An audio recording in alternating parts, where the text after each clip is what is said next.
Welcome back for part 2 of this wonderful conversation with NewYorkMikes2 on One Punch Man. So, do not forget that we have part 3 coming up tomorrow where we finish this all off, and I hope you will stick around for lots of laughs and, we hope, some good insights. So, without further ado, let's pick up where we left off yesterday. Precisely.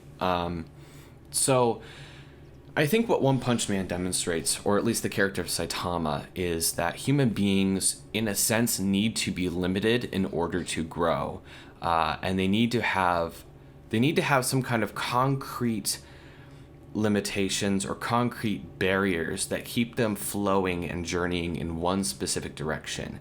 We cannot be infinite and be satisfied. Infinity is almost contrary to human nature or contrary to the human heart, that you can't have achieved it and remain human, or there are certain things within the heart that are not compatible with taking on aspects of infinity to oneself. Yeah, no, that sounds exactly 100% true. And I mean, I love that King, he's supposed to be the strongest human alive, and that's actually Saitama is getting portrayed that way.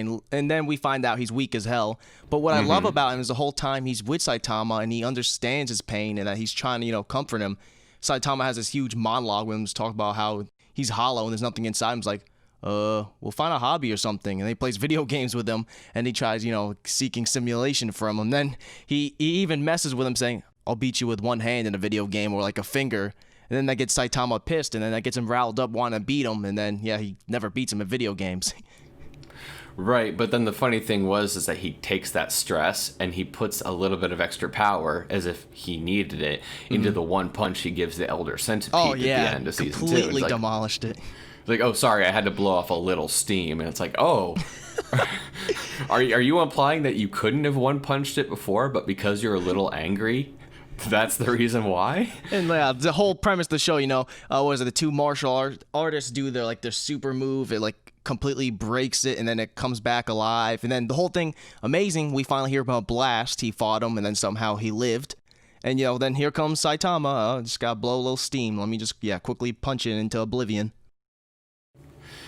Precisely. Now, as for, I want to point this out. The one character who... Okay, well, let's just throw this one out there. Who was your favorite character of the series? King. Easily King. Yep. After season 2, loved him, and then he keeps going strong in the manga too. It's like, wow, this is the best character ever made.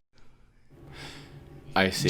King was definitely a good The sheer character. amount of luck behind him and just how he has this persona, because it's essentially how he's being portrayed is how Saitama should, but no one sees him that way.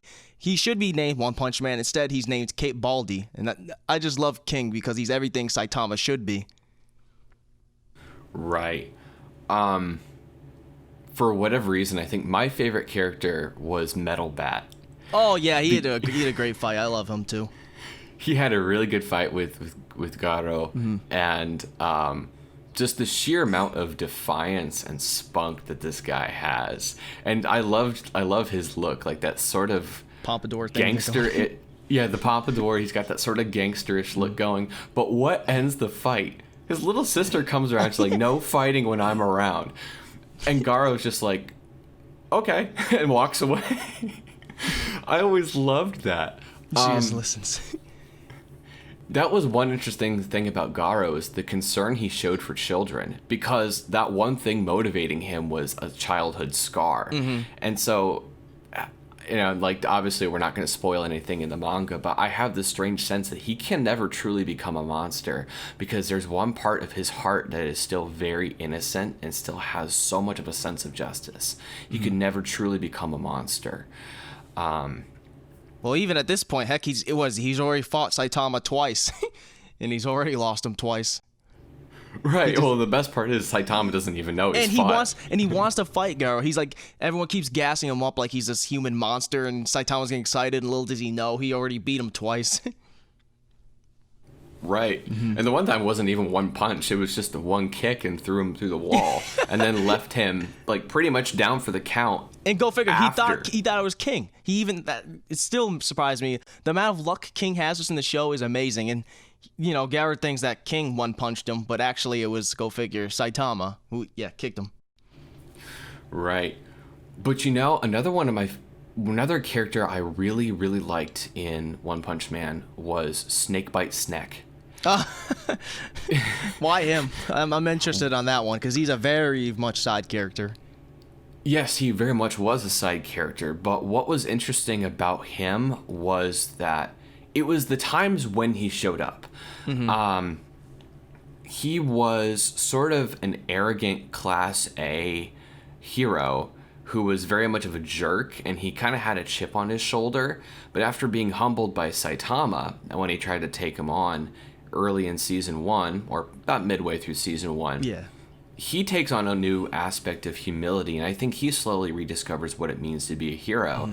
But at the same time, he's wrestling with the fact that he's probably very jaded. He's getting older. There's this new generation of heroes that have risen up, like Saitama or like Genos, and they're demonstrating power beyond what the last generation of heroes has seen. And he's coming to terms with the fact that he might be a little outdated, but he accepts with humility the fact that he's going to continue offering what he has to offer and fight for as long as he can continue being a hero. And we really see, I think, his shining moment when he and I believe it was Lightning Max. Yeah, Lightning Max. They stood up to defend Suiru after Goketsu had taken him down, and they decide to stand up to him even though they pretty much know they're not going to be able to do it.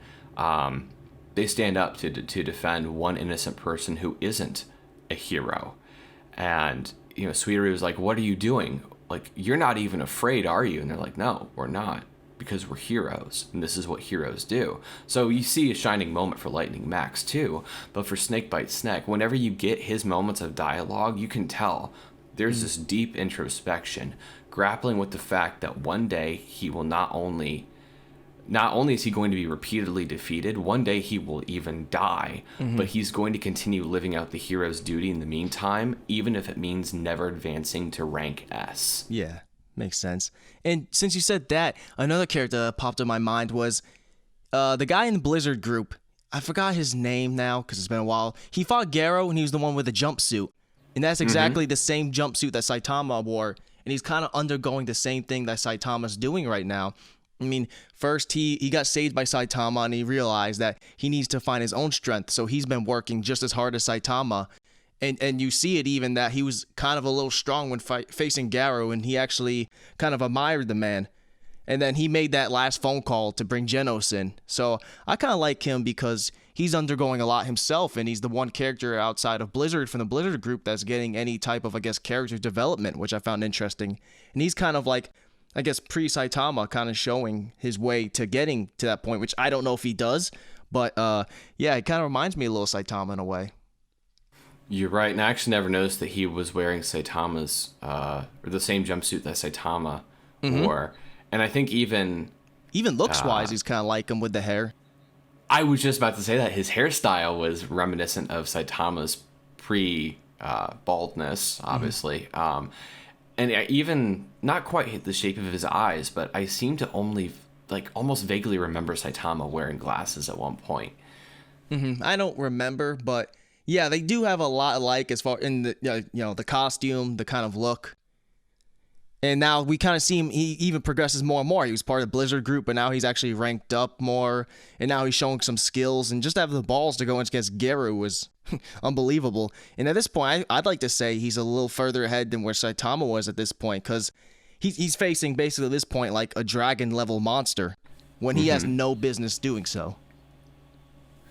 Precisely. And it's actually kind of funny how you can see that. Now, in the anime, I think they only said his name once. That guy's name once. I think his name is Glasses? Might be. But he seems to put me in mind of a cross between Saitama, like along his journey to being a hero, but with sort of the heart and the vision of Moomin Rider. I knew you were about to say that. Yep, I was thinking the same thing. That sort of unrelenting sense of justice, and I have to do my duty up till the very end, but also, you know, undergoing that massive transformation that Saitama did. It goes to show just how, even though Saitama is not really feeling anything, feels hollow, the amount of people he shapes is just amazing because, you know, with Fubuki, with, I guess, Glasses, Genos, a lot of even the S-Class, like, he shapes a lot of them, and, you know, a lot of them end up sooner or later getting to respect him. It's amazing that he's not even trying to do all this. He doesn't feel anything, but yet he does so much for so many people. Right. Yeah. Yeah, that actually puts me in mind of another anime, the last season of which is airing right now. It's known in English as My Teen Romantic Comedy Snafu, but in Japanese it's Oregairu. And the main character, his name is Hikigaya.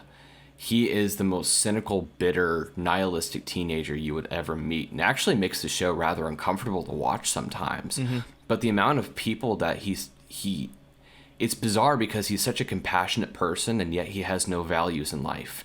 But he repeatedly demonstrates this sort of self-sacrificing compassion, and he will make himself look like an utter fool and completely tear his own dignity to shreds just to help somebody get over a minor problem. And that's why he doesn't value anything, because he doesn't value himself. But it means, as anybody this far in the series can tell, so many girls have fallen in love with him, and even some of the popular guys in the school, they admire him, but begrudgingly so, because they think he is such a cynical, bitter person. It's hard to be around him, but the amount of compassion he pours out for people makes him lovable, but he doesn't know how much he does that. So other people around him begin to transform, become better, they overcome their problems, they find a greater sense of identity, they refine their values, all because the one person around whom they revolve is essentially a black hole of values that paradoxically pours out the compassion that keeps everyone else alive. And I think you can see an affinity there with Saitama. That Saitama, he's not a nihilist, he's not cynical, but he definitely is bored. Kind of happy-go-lucky at times, but just the sheer amount of power he demonstrates seems to trick people into thinking he must have some kind of supreme value and some kind of unflinching, unrelenting dedication to his values that would grant him that kind of power, when in truth, it's just raw physical strength. Thank you for continuing to watch this wonderful conversation with NewYorkMikes2. Remember, if you loved his part of this conversation, go on over to his channel. There's going to be a link in the description and, of course, up in the upper right-hand corner of the screen. And do not forget to like and subscribe here as well. So, as you all know, this is Plato-Senpai, and I will see you in the next video. Stick around.